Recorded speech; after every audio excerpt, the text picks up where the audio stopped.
Today we're going to be working on repairing three Texas Instruments TI-83 Plus graphing calculators. All three of them have no power and do not turn on currently. I noticed when taking these apart that all three of them seem to have some black marks on the copper contacts where the four AAA batteries are just spring-loaded. There's a contact that's spring-loaded, and that's how the circuit board gets power. And it's looking like all three of them have some little smudges on there, so we're going to take a look at that with a multimeter. You can see how the contacts are spring-loaded as I press on them with the tweezers here. Gonna take a Q-tip with some isopropyl alcohol and see if this black stuff will come off. It almost looks like a really thick grease under the microscope, but it doesn't seem to be coming off very easily. Even with extra elbow grease, it just doesn't seem to be coming off of there. Gonna give it a good scrub in here, make sure it's as squeaky clean as possible. So the first one here is marked with TI-83A. All three of them are a smidgen bit different. Alright, let's move on to the next one and see what we've got going on here. This one doesn't seem to be quite as bad. Well, that pad's pretty bad there.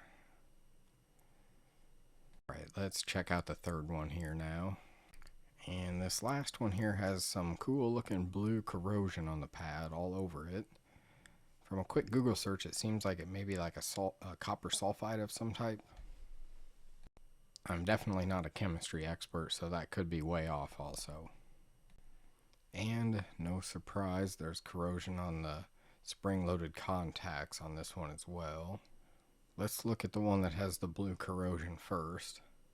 Unfortunately, I forgot to record the multimeter measurements for this, but it's pretty easy to walk you through what's going on here. When we touch the pads, both on the copper, it reads really low resistance, and then when we touch one of the pads on the corrosion, the resistance goes way up in the mega ohm range, and it happens to be on the exact spot where those spring-loaded contacts touch, where we have milliohms of resistance where it should be almost no resistance. And as I probe around here, especially on the black spot, the resistance goes way up.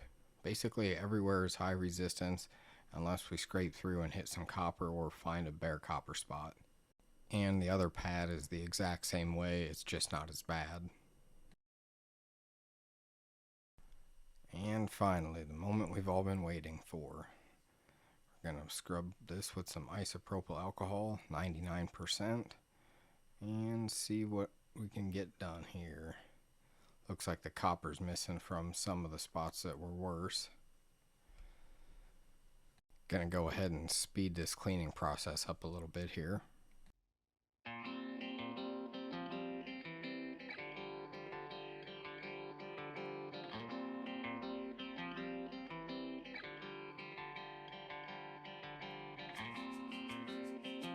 We're going to go ahead and scrub that other pad up real quick as well.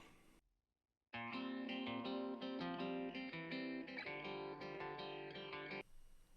went ahead and put some flux on this negative pad here. Gonna see if we can just cover the whole pad with a big solder blob.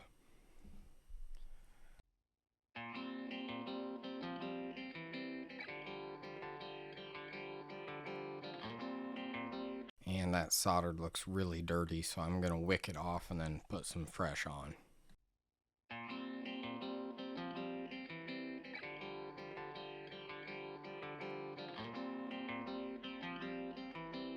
Now that that's all cleaned up, I'm going to go ahead and add some flux and then a whole bunch of solder.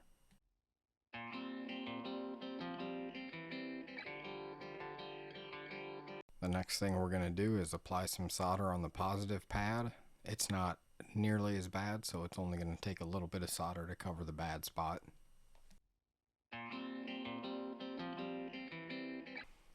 Alright, going to go ahead and verify with the multimeter that we have the same issue going on this other second board here. And we're getting high resistance when we read the negative terminal on the bad looking black spot, and the same thing on the positive terminal. So we're going to go ahead and apply a little bit of solder here. It's not going to take much to cover that little spot. Perfect. More perfect.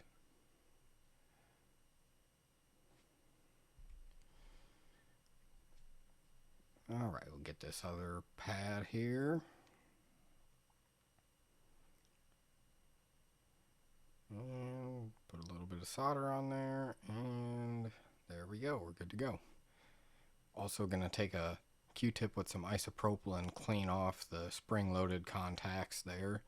A couple of them had some corrosion, a couple of them weren't too bad, but I'm going to go ahead and get those scrubbed up as well. And would you look at that, all three have power now. All three of them do have some display issues, that's why the first one appeared to not turn on at first.